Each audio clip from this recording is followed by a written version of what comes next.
From NJ PBS Studios, this is NJ Spotlight News with Brianna Venozzi. Hello and thanks for joining us tonight. I'm Joanna Gagis. Brianna Venozzi is off. Coming up in the broadcast, the partial government shutdown makes history as the longest on record at 44 days today. We get the latest from Washington as lawmakers are out on spring break. Plus, how safe is your drinking water? A new study looks at the levels of toxic forever chemicals in New Jersey's water, and there's some positive developments. And later, we talk to a local journalist being sued by a South Jersey school district over his public records request. We'll tell you why. But first, protesters took to the streets across the state as part of a national No Kings Day rally on Saturday. They were held in several major cities and towns, not just here in New Jersey, but also across the country. Reportedly, the largest single-day protest in terms of geographic reach that the U.S. has seen in the last 50 years. The No Kings Coalition says more than 8 million people participated at more than 3,300 locations across all 50 states. Here in New Jersey, the protests were organized by left-leaning groups like the ACLU in opposition to what they see as President Trump's authoritarian rule, his military expansion, and his immigration policies. Governor Mikey Sherrill participated in the Princeton No Kings Day protest. The Morristown event saw more than 6,000 people turn out, carrying signs that read "ICE out of New Jersey" and "Stop Trump's War." In Toms River, folks lined up along the stretch of Route 70, also holding signs, some wearing king costumes. Other events were held in Newark, Atlantic City, Newton, Hoboken, and Jersey City. Trump supporters also showed up to several of the events, some wearing Proud Boys t-shirts, others holding flags in support of ICE. There were no major incidents to report throughout the day. Governor Sherrill addressed the crowd in Princeton, reaffirming her opposition to many of the policies coming from the Trump administration. We believe in the rule of law. We believe in the people. To tell you, I, for one, have pledged to fight for the people of New Jersey. I know that's why you're all here, and I'm going to keep up that fight. And I am getting sick of having to fight tooth and nail against the President of the United States for working people across our country. Coming up, the latest from Washington as the partial government shutdown drags on and Congress members are out on their 2-week recess. That's next. Funding for NJ Spotlight News provided by the members of the New Jersey Education Association, making public schools great for every child, and RWJ Barnabas Health. Let's be healthy together. TSA workers have finally started receiving paychecks after going more than 40 days without compensation. But it's not because Congress came to an agreement to fund DHS. They didn't. But they've headed out on spring break even as the partial government shutdown continues. On Friday, President Trump issued an executive order instructing the Department of Homeland Security to pay its TSA workers. So where's the money coming from, and what does it mean for the continued chaos at the airports? Our Washington, D.C. correspondent Ben Hulak joins us now to talk about it. Ben, great to talk to you. So we have an executive order instructing DHS to pay its workers, and yet no funding overall for DHS in Congress. Where are these two bills? The House passed a bill, the Senate passed a bill. How far apart are they right now? They are pretty far apart. The Senate in the wee hours of Friday morning passed a bill under unanimous consent, meaning no senator objected, and it went through. And the House chewed on that for a few hours, spat it out, and said, we don't like this very much. We're actually going to pass our own short-term bill that funds all of DHS, including ICE and Border Patrol. That was a demand from hard-right members in the House. There's a big gulf between them. And as you said up top, the president moved unilaterally to fund TSA, but the legality of what he did there is sort of hazy. Congress, folks should remember at home, is in charge of the federal budget. So to an extent, agencies can move money around and reprogram it. That's sort of the congressional term, the Hill term. But this is ultimately something that will have to be funded by Congress. What is the dollar amount that we know right now that DHS owes to its TSA workers? That is a figure I don't know. And it certainly will grow as the shutdown continues. They are really they've taken center stage in the political fight over this shutdown, but there are other agencies within DHS that have not been funded, like the Coast Guard. Congressman Jeff Van Drew has a Coast Guard training base in his district, and he put out a statement Friday saying, these folks have gone long enough without a paycheck, let's pay them. But again, there's no clear path to making that happen. We should note this is now, even though it's a partial government shutdown, the longest government shutdown we've seen, right? That's right. And it covers just a fraction of the overall federal workforce, thus the word partial. But it also comes on the back of another government shutdown, a massive government shutdown in the fall that was the longest in U.S. history. So federal workers have really just been financially bludgeoned in these past few months. Yeah, not able to make payments, not able to have any predictability when it comes to their finances. We do still see ICE at airports, although from what we're seeing and hearing reported on the ground, it's not necessarily doing much to speed up lines. People are missing flights. They're just lines that are hours long. What do we know in terms of how long ICE is expected to remain in our airports? We don't know. I put this question to an ICE spokesperson who covers New Jersey, who represents and fields questions from New Jersey reporters like me. And they said essentially really nothing of substance, and that they actually refused to say whether ICE was at Newark or Philadelphia or other airports in the New Jersey region, citing safety for personnel. So this is not only hazy for the public, it's hazy for folks like me. Borders Czar Tom Homan did say, though, that he does intend to keep his agents there at least through this period of time where TSA workers are getting back into work. But I want to switch gears a little bit because you've done some other really great reporting, and I want to talk about some changes at the federal level that are being considered by NOAA, that's an acronym, that could impact the speed at which boats and ships can pass through our waters on the ocean. Can you tell us about the rule that they're considering? Right. There's a federal rule that's been on the books for about a decade. It was finalized in 2008 that requires boats to over a certain size to travel, basically to slow down when they're in the territory of the North Atlantic right whale. And earlier this month, early March, NOAA, the National Oceanic and Atmospheric Administration, which covers fisheries and a lot of ocean topics, put out a statement saying, we're going to look at undoing that rule, or at least revising it in some way. This is a desire, long sought objective from Republicans in Congress and a lot of boating and fishing interests. People like charter boat captains have bristled at this rule, saying we'd like to go faster, essentially, and we can protect North Atlantic right whales, which are a highly endangered species, without this rule. Let's remember, two most deadly risks for North Atlantic right whales are vessel collision, so that has to do with boat speed, which is all about this rule, and fishing gear entanglements, both human factors. It's not offshore wind, as some people might think. It's those two, and this was a rule. It's been on the books for about 2 decades, as I said, directly designed to protect these whales. And of course, they haven't moved on that yet, but they are considering it. And then one other story that you reported on, that we've reported on continuously, is this Ringwood Mines Superfund site where the Ramapo Lenape Turtle Clan lives. They've lost a large percentage of their clan over the years, they say, because of contamination of the land and the soil. There's a new settlement agreement when it comes to the lawsuits they've filed over contamination brought on by Ford Motor Company. What can you tell us?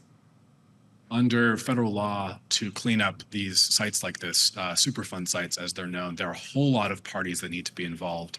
The US DOJ, the Environmental Protection Agency, those are the main 2 federal agencies involved in discussions like this, and then the state, plus environmental regulators in the state. So the gist is that Ford will pay for the remaining cleanup. This site has had some cleanup done on it, but not all, for about $3 million, $3.5 million. And in turn, they will get some legal liability waived. This is a public deal, as should be known, and it is not final, so the public can weigh in on this. But it's a bit of an obscure deal. I don't think it's gotten a lot of attention. and the public will have about 50 days or so. That's a rough guess until it's finalized. Just a few seconds left, but I want to ask you, the EPA just recently said that that site was clean, that no more work needed to be done. So is this a win for that clan? I think almost certainly not. The EPA, yes, in the fall said this is safe, but not so long after that. Medical researchers at NYU had studied the site and said, this is not safe. It is still dangerous to humans and animals, and rushing to judgment and giving this site a clean bill of health is just misleading and dangerous. All right, we've got to leave it there. Ben Hulak, our Washington, D.C. correspondent for us, thank you. My pleasure. Well, some good news. Levels of toxic forever chemicals known as PFAS in our drinking water have been cut in half. That's according to a new study from Rutgers Health researchers who analyzed years of data from dozens of water systems across the state. They credit a 2018 law passed in New Jersey that regulates PFAS levels in our water. One of those researchers is here with us now to talk about the study and its findings. He's Dr. Hari Iyer, a lead author of the study and a cancer epidemiologist at the Rutgers RWJ Medical School. Dr. Iyer, thanks so much for being with us today. Thanks for having me. Really appreciate it. Can you first just remind us what PFAS are? Sure. PFAS are called forever chemicals, and they're found in a number of household goods and consumer goods.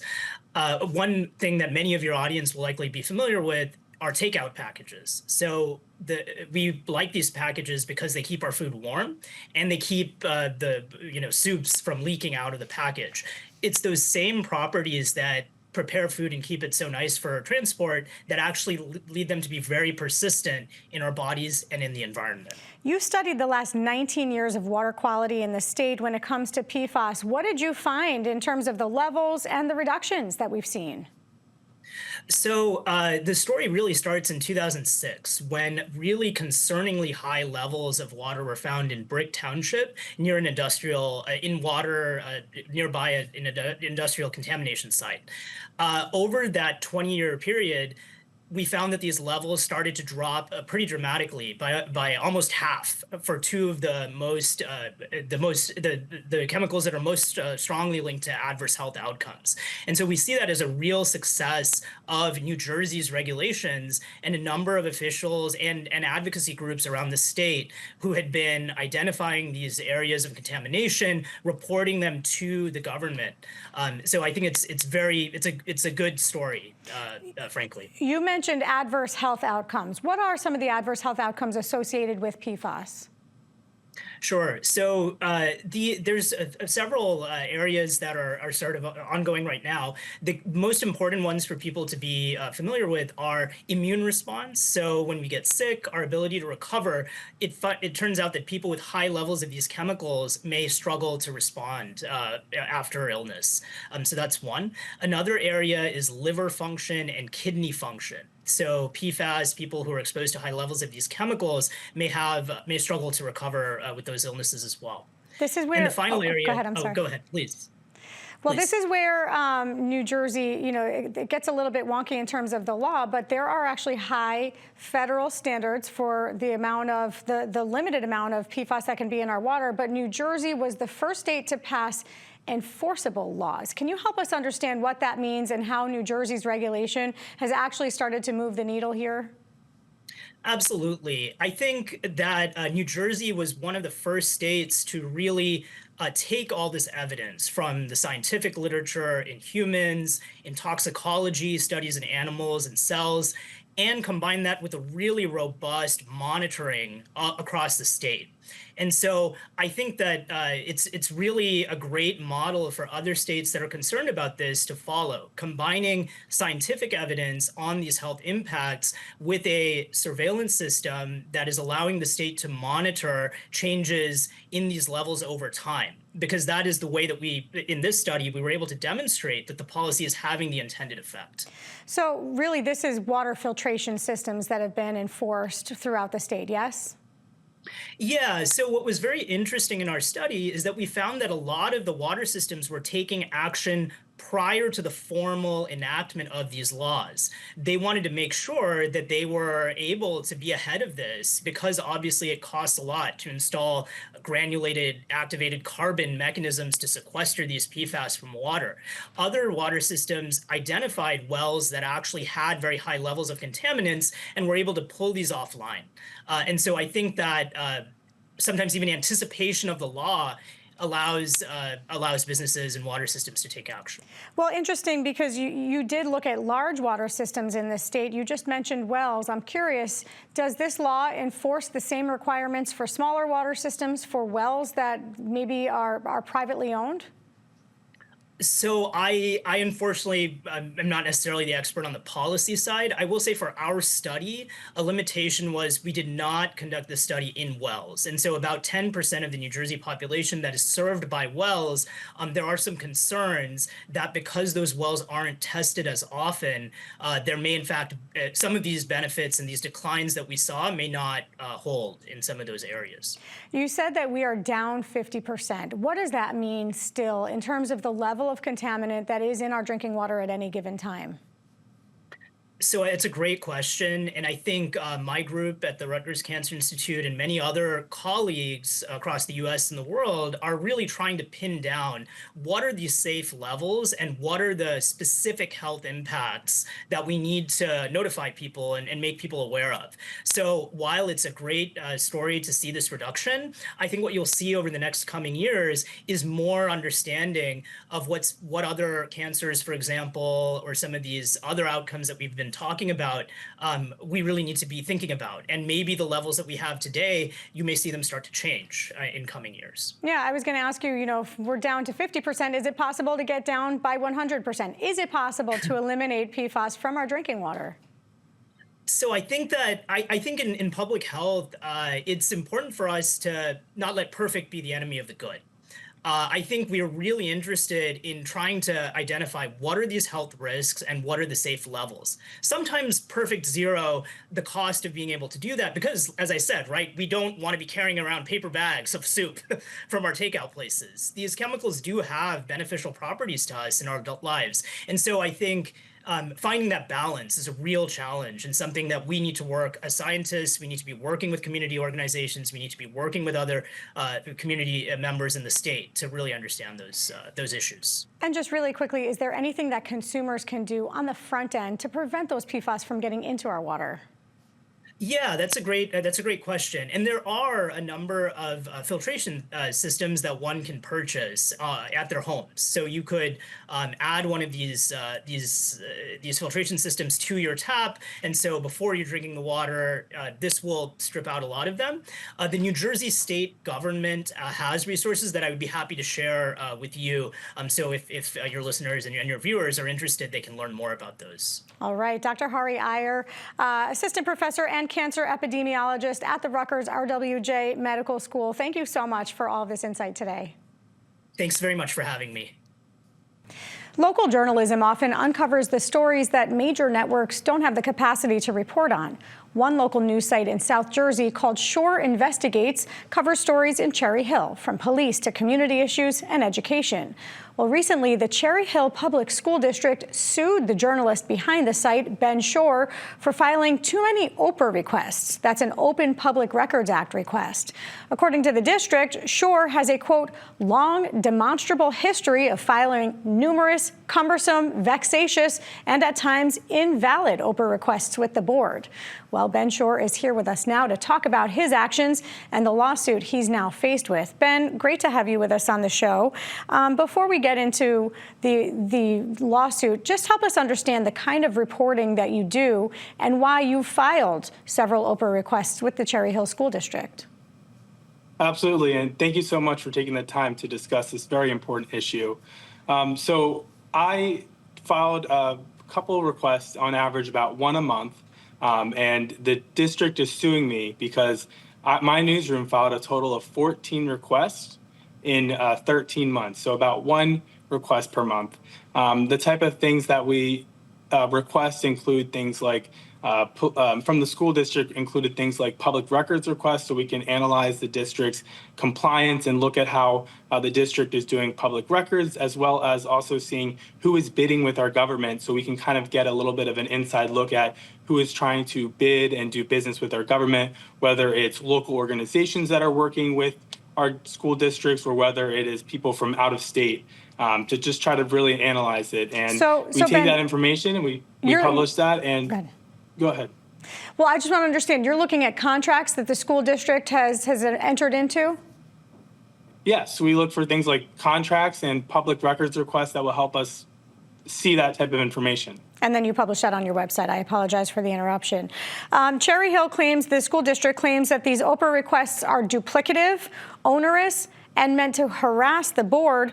They also say that your website has created confusion because you've allowed a space where residents can go on and easily file Oprah requests. They say it creates confusion because they have a space on their own site where that can happen. Explain how you've set up your website and your response to their claim. Absolutely. So in regards to the claim of duplicative requests, let's get something clear. If you have a budget in July, it is not going to be the same budget in June. So if you file a request for a budget in June and then you file it for the July budget, they now are claiming that that is too much information, that it's duplicative. And if they do believe there is a request that is duplicative, they can simply deny it. But let's not forget, these are public records that belong to the people. These are our public records, and we should see what the government's doing. On to your second question regarding the Cherry Hill Oprah portal that I created to help residents and community members get informed about the Public Records Act and also request information from Cherry Hill Public Schools. I created that website for free. I generate no money out of it, and my sole purpose is to help individuals get access to the public records they need, whether they want to know about special education spending or find out situations within the school. I make that easy and very possible with just a minute, and often can often be completed in under a minute, and it gets sent to the school, and the school fulfills it, just like the school for years has been fulfilling requests through the New Jersey Oprah machine. And there's never been a problem with it, and now they kind of take issue with it.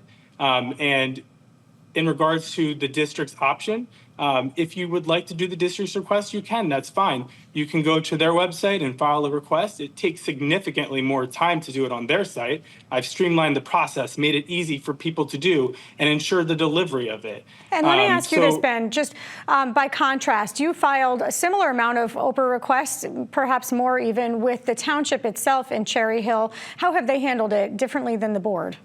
Absolutely. So I have a great relationship with Patty at Cherry Hill Township. She does a fantastic job, reaches out for clarification as needed. We're able to talk things through to really get those records. Completely different story with the Cherry Hill district. The school district has no interest in talking things through.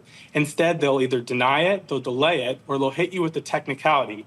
I've even gone as long as waited 6 months just to get a reply to a public records request. No other agency has done that to me. And now, Ben, let me just jump in here because I want to get to this. There's a lawsuit. I want to ask you, do you believe that this is what's known as a SLAPP lawsuit, a strategic lawsuit against public participation, which, for a little history here, when New Jersey lawmakers passed changes to the Oprah request that limited access and limited how Oprah requests would be handled, they said that that was okay because New Jersey has very strong anti-SLAPP law, a very strong anti-SLAPP law in place. All of that context, do you believe that this lawsuit that you're now faced with is a SLAPP lawsuit? Oh, absolutely. It's a strategic lawsuit that they filed against me to prevent my participation in government, to prevent my website that I use to help inform people, to tell people about the records they can request. They don't want people to be able to submit public records with them, or for me to make the process easier. And they're basically trying to prevent public engagement. And I'm very confident in New Jersey's strong anti-SLAPP suits and in the representation of CJ Griffin that we will prevail in this matter. And I am just very hopeful that New Jersey's strong anti-SLAPP laws will work, because my brother filed one single request and he's getting sued too. And so one request is all he filed. I imagine there's a cost involved for you in terms of representing yourself in court. And as you've said, you've hired an attorney. I just want to ask what impact you believe this has on journalism, especially local journalism. So our newsroom has not filed a single Oprah request with the school since the incident. We have not been able to cover stories that we wanted to cover.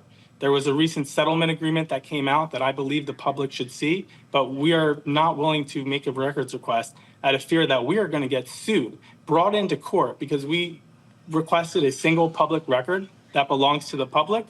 So the effect is real, and it's impacted our newsroom. And if this suit is allowed and continues, then any journalist, any member of the media, even if you make one single request, you may have to come to court and be banned from making a public records request.